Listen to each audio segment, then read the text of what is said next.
Aujourd'hui, je voudrais te faire une vidéo pour te parler d'Asian Squat, comment réussir à tenir la position d'Asian Squat. C'est une position que nous, occidentaux, galérons à tenir, qui pourtant est une position de repos à l'origine. Faut pas l'oublier que dans beaucoup de pays, ils l'ont comme position pour s'asseoir. C'est une position où ils se reposent, où il n'y a pas d'engagement musculaire. Ils sont vraiment en appui sur les articulations. Et nous, occidentaux, avons perdu cette capacité. Quand on était plus jeune, quand on était petit, on arrivait facilement à se mettre dans cette position, mais de par nos habitudes, le fait qu'on n'allait plus jamais dans cette amplitude de mouvement, dans un squat profond, quand tu vois comment on est assis sur une chaise, tu vois que les hanches, les genoux sont toujours plié à 90 degrés et jamais au-delà de ça. Un Asian squat, c'est là où justement tu vas être complètement recroquevillé sur toi-même. Et pour ça, tu vas voir qu'il y a différentes étapes, différents exercices que je vais te présenter pour réussir à retrouver ce skill-là. Premier exercice que je t'invite à tester pour comprendre d'où vient le problème, c'est le western squat. Le western squat,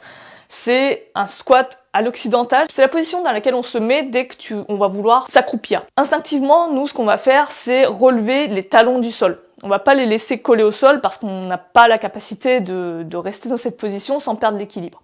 En fait, un western squat, c'est tout simplement un Asian squat en ayant les talons qui décollent du sol. Maintenant, pour se retrouver en Asian squat en partant de cette position, il va falloir qu'on se tienne à un support. Donc je t'invite à le tester, ça peut être même une première étape. Cherche un support chez toi qui ne bouge pas, ça peut être, je sais pas, une chaise qui est solidement fixée ou que quelqu'un retient, ça peut être un poteau si tu es dehors, un banc, mais il faut que le support sur lequel tu te tiennes ne bouge pas. Et mets-toi en Asian squat, en posant les talons au sol. Tu vas voir que le problème se situe souvent au niveau de la cheville. C'est pas un problème de mobilité au niveau du genou, ni même au niveau des hanches, parce que tu arrives à te mettre en position du moment que tu te retiennes. Ton poids du corps va se déporter en arrière, ce qui fait que si tu lâches le support, tu vas tomber trop en arrière. Ta cheville est bloquée à 90 degrés. Elle n'arrive pas en fait à se plier suffisamment en avant pour répartir le point d'équilibre plus vers l'avant et ainsi tenir. On reprend notre western squat comme on avait fait au début, mais cette fois on va chercher à mettre un support sous les talons. Donc ça peut être des poids, ça peut être des livres, des magazines, des journaux, peu importe, mais il va falloir mettre un support sous les talons et tu vas voir qu'en faisant ça, tu vas réussir à tenir comme par magie sans te tenir à un support. Et ça va être en fait ta norme de progression.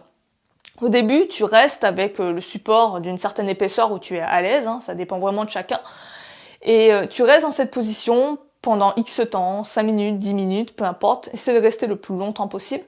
Et au fur et à mesure que tu seras à l'aise, essaie de réduire l'épaisseur de ta talonnette.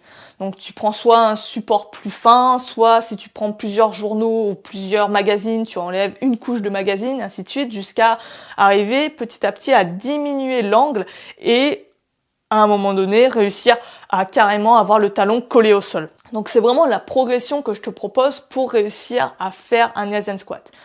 Pour voir des progrès rapidement, il va falloir vraiment que tu intègres cet exercice au quotidien, dans ta vie de tous les jours. Donc moi, ce que je fais, c'est maintenant de l'adopter comme position d'assise par défaut. C'est-à-dire que moi, quand je m'assois sur une chaise ou sur un canapé ou peu importe, même quand je suis au sol, je vais automatiquement me mettre dans cette position-là. Au début, quand tu commences, tu vas voir que c'est pas très confortable, mais essaie au fur et à mesure, quand tu regardes la télé, quand tu regardes une vidéo, etc., de te mettre au moins 5 à 10 minutes dans cette position jusqu'à que tu ne sois plus à l'aise et après tu prends la position que tu as envie de te mettre qui est confortable pour toi, mais au moins à chaque fois que tu vas te poser, que tu vas être dans une position de repos, essaie vraiment d'adopter cette position-là.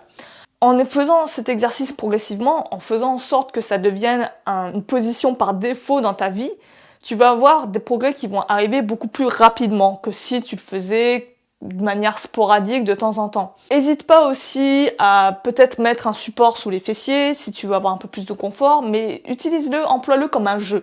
Vraiment, te mets pas la pression, emploie-le comme un jeu et je peux te garantir que tu vas vraiment vite progresser. Maintenant, si tu veux aller plus loin, je t'ai fait une petite routine d'entraînement pour réussir à tenir l'Asian squat sur 30 jours.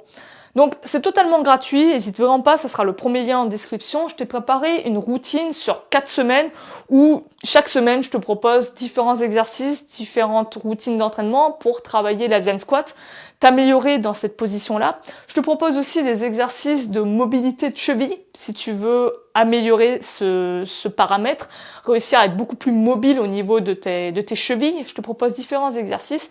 Donc c'est totalement gratuit, n'hésite vraiment pas. C'est le premier lien en description. Et sur ce, moi, je vais te laisser là-dessus. Je te dis à la prochaine. Prends soin de toi.